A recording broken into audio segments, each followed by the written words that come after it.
the introduction. I'm going to present today the Relate platform and the challenges we are faced with in order to integrate various natural language processing tools for Romanian language into this platform. Okay, so this platform actually started within the Reteron project. Those of you who attended on Monday the Reteron project workshop have already seen some details about this platform. Also, yesterday it was the presentation about the consilr platform, which is something also from the Reteron project, but different from our platform. Because in that case, as you could hear in the presentation by Mr. Dan Christian, that platform also has a speech component in it. In our case, the Relate platform focuses only on text data. Okay, so even though it started within the Reteron project, we continued to integrate new tools from the Marcel project that we are involved in, and from other recent and older projects. Also, things derived from the Corolla corpus. And each time we were trying to adhere to the European language grid philosophy in order to create something reusable and sustainable.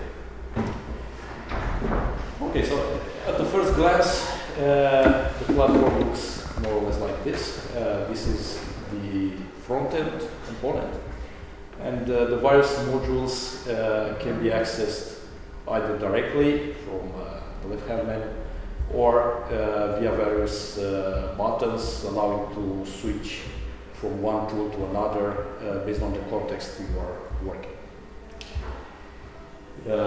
So looking a bit at the platform diagram, we have this front-end component that we saw earlier, and we also have a backend. This backend is in charge of communicating with the various tools and making them able to cooperate with one another. So you can see here some of the tools. I'm just realizing we are missing from here two components developed within the Robin project, speech to text and text to speech component. Okay, so what issues we encountered? Well, actually, each of these tools are developed in quite different languages. I've taken here some examples. We have the oral component of the Corolla corpus, the query interface, which is in PHP. We also have from the Corolla word embeddings in web service, but this is written in C++. We also have the temporal service coming from Reteron project, which is actually Python. And we have the Romanian WordNet, which is Java application.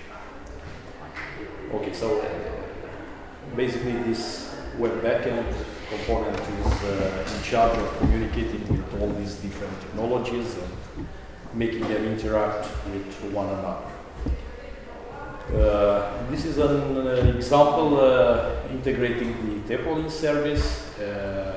Last year, I think, if I remember correctly, there were presented some papers about this service, which already integrates several tools.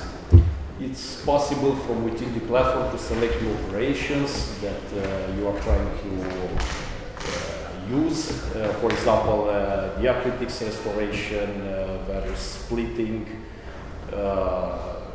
lemmatization, part of speech tagging, named entities, and so on. And based on your selections, these are then communicated to the temporal service, and you get the results. This can be either the raw result from the service, or various visualizations, for example, in different corner formats, or XML, including all the characteristics, or the raw text, which is useful, for example, if you requested diacritics restoration, chunking, and also a tree view. And also in this kind of interface, there is a tighter integration of other tools. For example, if you click on a node, then you get something like this with the details associated with that particular word. And also these are various buttons which may or may not be suggestive enough, but in any case it's possible, for example, to look up the word in the core app interface associated with the Corolla corpus. It's also possible to perform a search in the Romanian WordNet.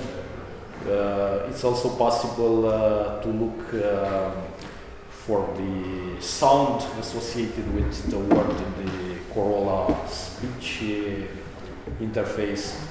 It's also possible if, for example, you cannot find it in there, then you can call the text-to-speech component and listen to the word. And you can also see some suggestions for similar words obtained via the word embeddings which were learned from the Corolla. Okay, and you also have the possibility to see some named entities which were detected in text.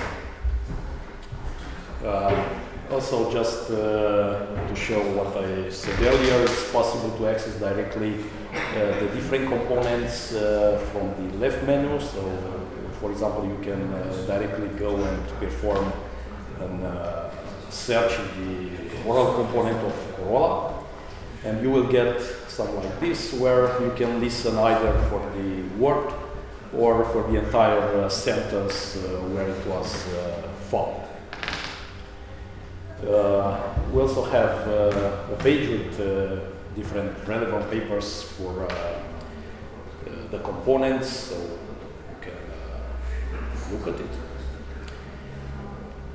Okay, and as a second part, we have also tried to integrate some corpus processing, because so far what I've showed you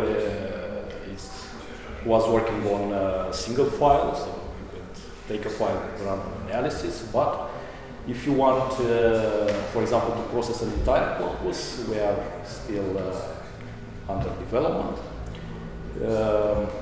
Okay, so in the first case, via this public interface, there is this processing pipeline, but there is no storage involved.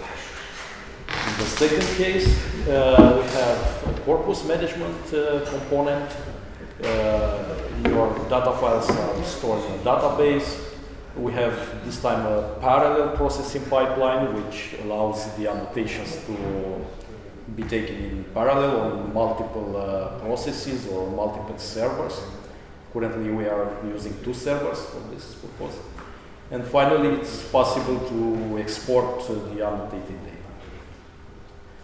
Okay, it looks more or less like this. You define your corpus. You begin by adding files to it, either one by one or via a zip file. This is an actual example from the platform, where we are annotating more than 100,000 files. Then you can start a task, because obviously this annotation cannot happen in, I don't know, in a few seconds, so it needs a couple of days to finish. So what is exactly this task? We have a scheduling engine which takes the task description and basically splits the files to multiple executor processes or task runners, so that each one will handle part of the data in an efficient way. Okay, and finally, after running, everything gets back in the database. As the files are processed, they are accessible via a separate tab, where you can actually see how many files actually got annotated at this time. Again, this is a real example. This picture was taken a few days ago. And you can also inspect the file and see how it looks like, download it, view it as a text. But of course, it's also possible to create a zip file with all the annotated data and download it from the platform. Also, the platform has the ability to compute statistics and corpus.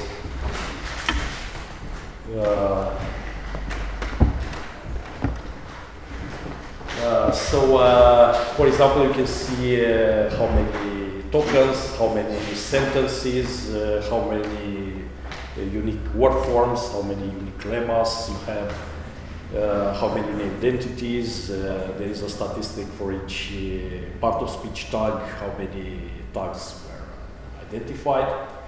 There can also be downloaded CSV files sorted by the frequency of lemmas and some other statistics. Okay, this is the download part of the archives created or uploaded on the platform. Okay, so as I understood from the sign, I'm running out of time, so this was the presentation.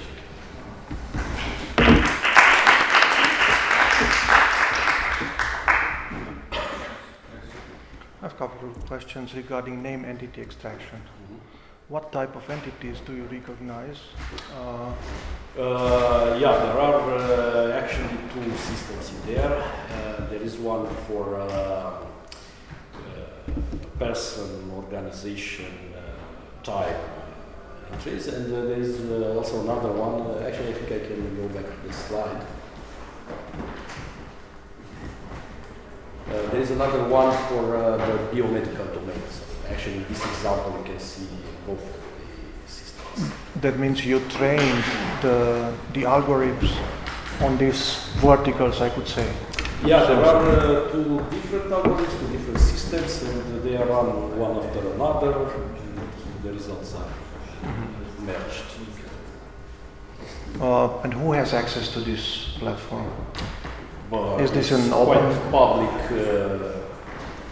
I think in the first slide is okay. So you can actually go here. But for the public part. Can you tell me something about accuracy F1 or something like that? Well, as you know, in Romania there aren't too many resources. I know. Therefore, I'm asking, because it's interesting that such a tool is available for free, and I want to actually compare it with what we have.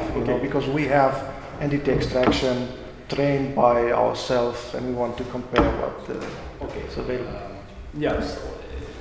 I don't know, maybe it's not that great. It depends how you judge it, because, for example, if you judge it on the available data, on the available entities data, for example, we have the Povadis corpus. There it performs, I would say, I don't remember the exact F1 score, but it was quite high.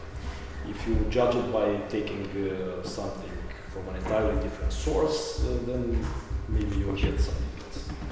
Yeah. Okay, thank you. Other questions? No? Thank you very much.